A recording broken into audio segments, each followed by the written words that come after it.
Miss Rand, you have said that your primary purpose in writing is to project the ideal man. For those who may not have read Atlas Shrugged and have not yet met Hank Rearden or John Galt, how would you describe the ideal man? Well, it actually took me about 700,000 words in Atlas Shrugged to describe him, so it's impossible to give a description. But I could tell you only the essential characteristics. Above everything else, a rational man.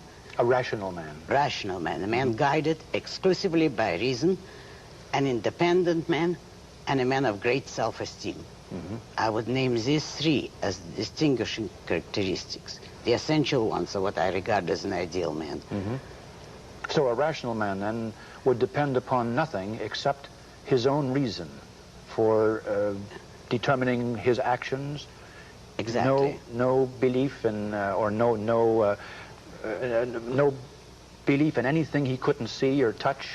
That isn't exactly the definition of reason. Yes, certainly no belief as faith. No faith in anything.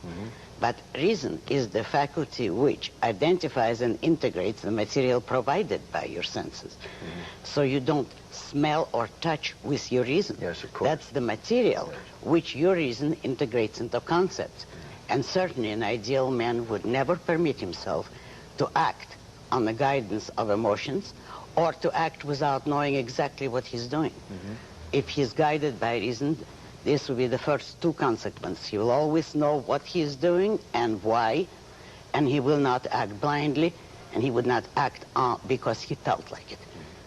To my ideal man and to me, this is one of the worst, most immoral actions that anyone can permit himself to say, I did it because I felt like it.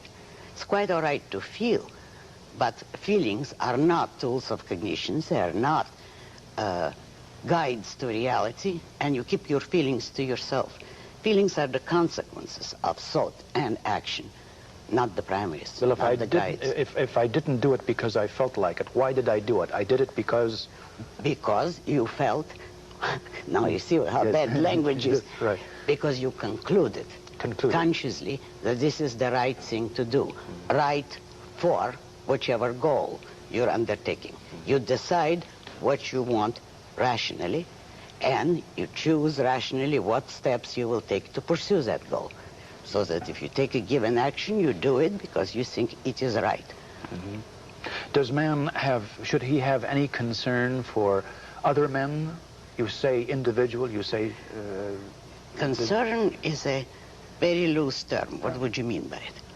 Well, certainly most of us are brought up on an ethic that says that we are our brother's keeper. I would say we most certainly are not, could not be, and should not attempt to be. The only concern men should have for other men is respect for their rights. A man should never expect another man to sacrifice for him, nor should he sacrifice himself for other men. He should respect the independence and the rights of others, and never take part in any form of enslavement, political enslavement. But outside of that, he's not responsible for other men and should never permit them to assume the role of responsibility for him. He should not submit to force nor exercise force. He should not ask others to live for his sake, nor should he ever live for the sake of others. He should treat others as traders. But that is, if two men agree on a given deal or they want to cooperate, that's fine. They trade value for value voluntarily, without sacrifice on either part. They both serve their rational self-interest if they deal with each other. If they don't want to deal with each other, they should not be forced to. And you place the emphasis upon rational and their rational self-interest. Oh, yes, certainly. I place that emphasis on everything. Yes. Because that which is proper for you on a rational basis cannot be proper for you on any other basis. And therefore, all your rights rest on your nature as a rational being. If you want to claim any kind of rights, you cannot claim them for your feelings, only for your mind. And the actions I regard as moral are only the ones based on rational goals and rational motives. The others are immoral in your philosophy? Totally immoral. You mean those, the actions that are not based upon reason? Yes. So that charity, in this sense, based upon emotion, would not be moral? Charity is a very marginal issue. One of my main tenets is that charity should never be a duty, and when you want to help someone else, it is proper, it's not evil, provided you do it on the basis of his value, because he's a good person who suffers through no fault of his own, because he's a friend of yours, because he's a victim of injustice. Those are all helping values. But never on, if you grant a man charity on the ground of his flaws, his not accidental misfortune, but a misfortune brought about by his own evil, then that kind of help I do regard as evil. How does the concept of love for one another, fit into this philosophy? Shall we start with romantic love, because I don't quite understand love romantic for love one certainly another. is a part of your novels. It's very much a Romantic part of love them. I regard as the most properly selfish emotion there is. You fall in love with a person because you regard him or her as a value, and because they contribute to your personal happiness. Now, you couldn't fall in love with a person by saying, you mean nothing to me. I don't care whether you live or die, but you need me, and therefore I'm in love with you. If someone offered love of that kind, everyone would regard that as a deadly insult. That isn't love. Therefore, romantic love is a selfish emotion. It is the choice of a person as a great value, and what you fall in love with is the same values which you choose embodied in another person. That's romantic love, and that is profoundly, properly selfish. Now, any lesser form of love, such as friendship, affection, is the same thing in effect. You grant a feeling of affection to those whom you have concluded are values. Your response to others is on the basis of values. And if they're no good, then you feel the appropriate emotion of contempt. Are values absolute? Is it either good or evil? Is there any area in that between? Depends what you mean. On which value? I would say values are contextual. They depend on the context of a given situation. Now, there are unfortunately too many people who are part good, part bad. Well, that's their problem. But what morality would demand of them is to struggle to the best of their ability to be good and never do evil consciously. If a man does that, I would regard him as completely good. If he never does evil consciously and deliberately. However, if he does just one action which he knows to be wrong, but permits it to himself, then he's evil, absolutely. The rest is only a matter of time. You've written that the concept of God is morally evil. Why? I didn't say it's morally evil. Oh. Not in those words. I said it's false. False. I said it's a fantasy. It doesn't exist.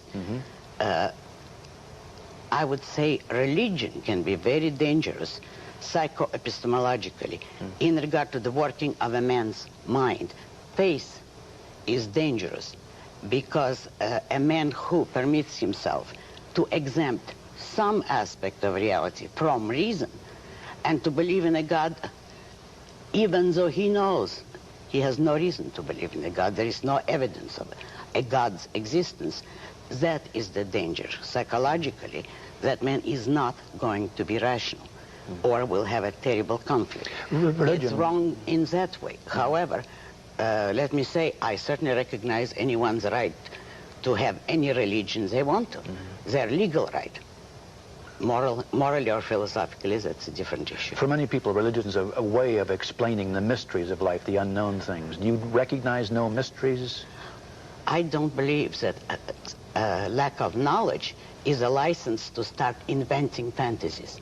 Man certainly is not omniscient, and I believe he should stay within that which he knows, act on his knowledge, and constantly try to expand his knowledge. It's not necessary to be omniscient. I don't think there are mysteries. It's a wrong term. There are a great many things which man doesn't know. And that's what the progress of science's knowledge is for, to learn more and more, but not to invent explanation for what you do not know. Ms. Rand, you're an atheist. Were you always an atheist? Did you grow up with religious training at all? Or No, I had practically no religious training.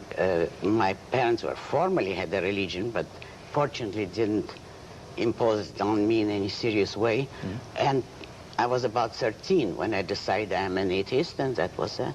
Was there anything that brought you to this? No, just simply thinking on the subject. And my main reason was that it is wrong to believe anything for which there is no evidence, and also the fact that I resent religious morality, which tells man that he's an inferior being. He's not. He is not. As far as he knows, he's the highest creation in civilization, or the highest being. And the idea of accepting on faith some ineffable being who is superior to you in every way, even though you cannot aspire to that perfection, that is just a formula for psychological inferiority complex, for self-abasement, and I saw no reason for men to accept it. That's as early as 13. Yes. I still think so, but I know it much more clearly now. What kind of education did you have as a young person? You grew up in what is now Leningrad, but then was St. Petersburg. Did you go to regular schools? Well, I had a regular equivalent of what here is called a high school. It was a gymnasium in Russia. And graduated from the University of Leningrad. What were your interests in those early years? Were they in literature, in writing? I had decided that I would be a writer at the age of 9. At 9? At 9. And therefore that was my one overriding interest. But I didn't major in literature in university. I knew that I would learn nothing in school. So that... You were determined, you knew that you would learn nothing. Yes. From what I had gathered about the kind of literary courses that were being given. So I majored in history because I wanted to know the history of mankind as a sort of broad frame of reference for my novels, for my future novels. Are there books or writers that influenced you in those formative years?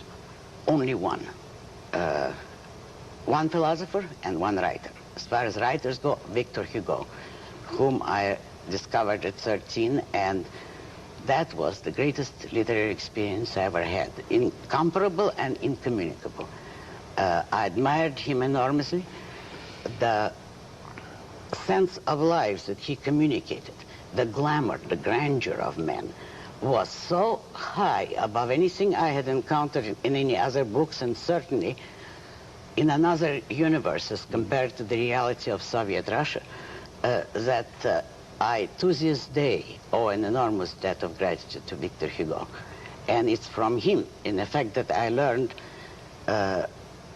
the art of the romantic novel in the serious sense of the word, the integration of plot, of action, with the theme and the philosophical meaning of a book. I don't agree with his philosophy, but I admire him as a writer tremendously. The other influence is, of course, Aristotle in philosophy, who is the only philosopher with whom I agree, at least in fundamentals, not in everything, but in that which is originally his, not in the Platonic element in him. And that had a great deal of influence on my subsequent thinking, but those are the only two. Did you begin writing at the age of 9? I began slightly earlier, at about 8 and a half. I remember the first story I wrote was signed. It was my name and 8 and a half after it. But was it fiction? Fiction. It was a movie scenario. I was very impressed with screen, and I started writing screen stories. I attempted my first novel at the age of 16 in my first year in college and gave it up because it was just, I was growing too fast. It became dated by the time I was in my second year. So that I didn't start writing professionally until I was in this country. When you began writing fiction, did you write within the framework of what you call romantic realism, the grandeur of man, what man could be? Always. Were you influenced at all by the Russian Revolution in this respect, and living in a Soviet society? Not at all. Mm-hmm. Perhaps it might have helped me in the ideas I held long before, in realizing how evil the opposite of individualism collectivism really is. Yes. Mm-hmm. In grasping how bad collectivism is in concrete practice. That might have been a value, but it's a horrible kind of experience. And I would rather have arrived at the positive without encountering that negative, but I can proudly say it didn't affect me, it didn't change anything in my way of thinking, the kind of development I can now look back upon. I went to a Soviet university, which of course, apart from, there were still at that time some good professors who were actually teaching subjects, but there was also a great deal of propaganda, and it did not affect me in the least. For that, I'm very grateful to myself. You came to America when you were about 20 or 21 years old. That's right. Mm-hmm. And you went to Hollywood. Was this because of your interest in screenwriting? Yes, but not ultimately. I could barely speak English. I certainly couldn't write it. And it was, at that time, the day of silent movies. So I had figured out that I could be able to write a scenario, but not yet dialogue. Mm-hmm. That's why I decided I would start with the screen. But my first ambition always was novels. You did earn your living in the early years in Hollywood in a variety of ways, I suppose. Oh, I had a bad struggle, yes. Mm-hmm. I had to hold odd jobs and even wait on tables. And first day I tried it, I was fired right there. But the last job of that kind, I was there a whole week, so that I was learning. But it was the years of the Depression, you know, and it was very difficult. I held all kinds of jobs which were very, very boring, but I was able to write. Was that good for one's character, to have to suffer that way, to work as hard as you worked? No, I don't think so. I think the only good is later. It gives you a certain self-confidence if you can overcome it and rise above it. But as such, I don't think hardships are good for anyone. Our research indicated that you worked without pay for an architect, out of which you first began to write The Fountainhead, which of course deals with an architect. Is that the reason that you worked for the architect? As research for The Fountainhead. Oh, yes. And I had asked him for the job for that reason. And he knew it was for a novel, but no one else in the office knew it. This was not the first novel. This was the third novel by that time, was it not? Yes. My first novel was With a Living. An Anthem was a novelette. And The Fountainhead came next. Did you have difficulty getting your novels published? I've read that you had some difficulty with publishers who didn't accept them readily. The Fountainhead, I had bad difficulties with, yes. 12 publishers rejected it on the grounds that it was too intellectual and non-commercial and wouldn't sell. And of course, it's one of the great examples of a book made strictly by word of mouth. It was the readers that made this book, and it's still going on as strong as ever. As strong as ever? Yes. How many years after publication? It's now, it was published in 1943, so it's over 25 years. Yes. Can you calculate? 30 years. Almost 30, yes, that's right. 30 years. Oh, do you understand why? 31, yes, actually. That's right. Do you understand why this is so with readers? Oh, yes. Because I was presenting them with a philosophy which is desperately needed today and which doesn't exist anywhere else, because it was absolute desert in literature, both literarily, both in regard to romantic realism. There were no such novels. Practically everything that was serious was naturalism in those years, and more importantly, it's the philosophy of individualism. Why do you object to, or why do you not like novels which are close to life as it really is, naturalism? Because I don't think it's art. It's not art? It's partly art. In other words, a naturalistic novel is an incomplete work of art. It has certain elements of art, such as characterization, or some of them have a good style. All that is artistic. But art primarily, and that I can prove philosophically, is a recreation of reality, not a photograph. Art is not journalism. It is a recreation of reality according to an author's metaphysical value judgments. Metaphysical Does that mean that meaning. you write only about what ought to be, not what is? Yes, but let me finish. I use the big word, so I want to be sure that the audience does understand me. By metaphysical, I mean the nature of reality as such, the nature of existence. It's his view of man and of the nature of existence that a writer or any artist really expresses in art.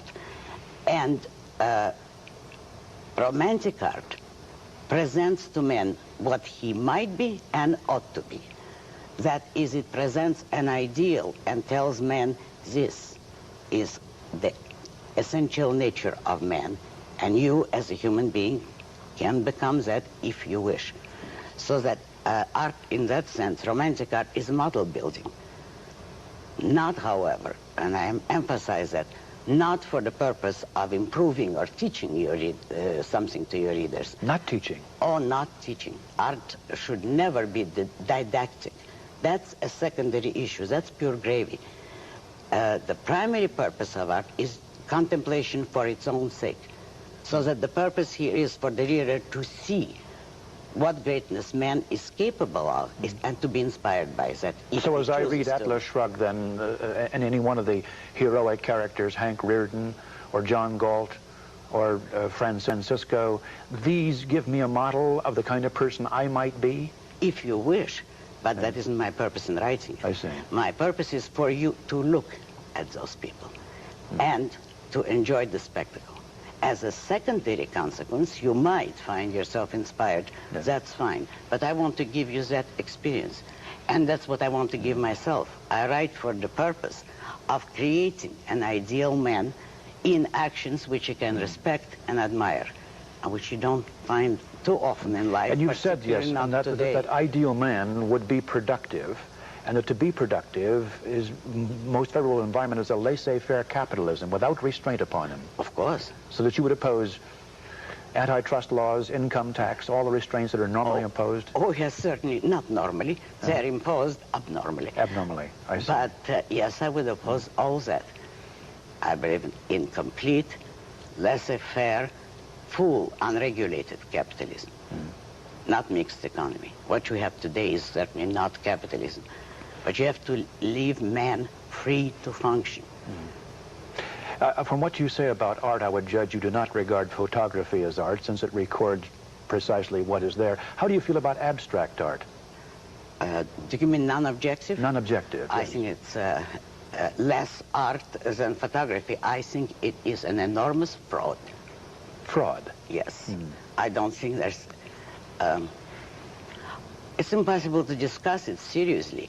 It means nothing. It is nothing. The perpetrators claim that they don't know what they're doing, and I think they're right. I'm willing to take them at their word. They don't know what they're doing, and neither do we, and the ash can is the proper place for it. But I mean it seriously. Yes, I know you mean it seriously. I suspect many of those who've read your novels will wonder if you plan to write any more novels. Oh, yes. Yes, I'm under contract to write one, but I can't promise you when I will have it done. How many years did it take you to write Atlas Shrugged, which is an enormous volume? 13 years. But my next novel won't be that long. It won't? Oh, no. Atlas is just once in a lifetime. I should think so. I want to return for just one moment to religion and to the ethic in which so many of us were raised. Of course, religion is used by some people as a way of facing the idea of the inevitability of death. How do you feel about that as an objectivist? That is, how do you feel about death? Is it... It doesn't concern me in the least, because I won't be here to know it. Don't you see that death, the worst thing about death, and what I regard as the worst human tragedy, is to lose someone you love. That is terribly hard. But your own death, if you're finished, you're finished. My purpose is not to worry about death, but to live life here on earth and now. Do you find joy in that life? Oh, yes. Very much so. What are the sources of joy? Achievement? Achievement. And romantic love, my husband. Those are the two great values in life. Career and romantic love. Thank you very much. Thank you.